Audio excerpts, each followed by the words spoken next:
Vanne Betoyo m'encante.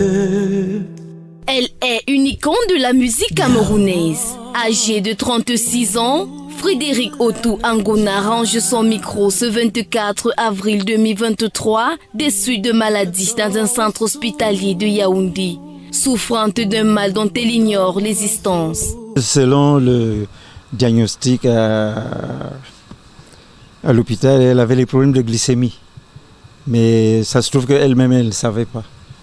Donc elle vivait comme ça. Et c'est quand, dimanche dernier, elle sombre brusquement, progressivement, je vais dire, dans le coma. Deuxième d'une fratrie de 9 enfants, la fille du célèbre parolier Otou Marcellin. Elle commence sa carrière musicale sous l'encadrement de son père, artiste musicien de renommée internationale, qui dans la tristesse ne garde que de bons souvenirs.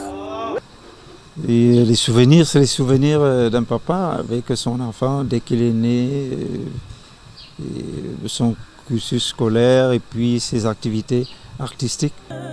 En 2013, elle devient ambassadrice de lutte contre le palu et chante dans le premier hymne K au palu auprès de son père Richard Bonnat, Petit Pays et bien d'autres. Pour 7 ans, c'est une artiste singulière qui s'en est allée.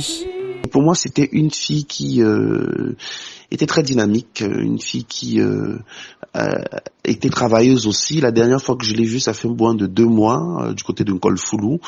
Elle me parlait de son nouveau travail. Elle était très très motivée. Elle me parlait de son enfant aussi. Et rien ne présageait qu'elle allait nous quitter si vite. Voilà, c'est une grande perte pour la musique camerounaise. En 2015, elle remporte l'hymne du cinquantenaire de l'OAPI et obtient le premier prix musical d'Ébène en 2017. Des promesses loin de se terminer. En 2016, elle poursuit le challenge avec The Voice Afrique francophone, dont l'équipe du redoutable Lokwa Kanza. Amoureuse des accords mélancoliques, de la fusion afroculturelle et jazz, elle n'hésite pas à se produire avec sa meilleure voix. Pour ses proches, le monde perd une artiste pétrie de talent.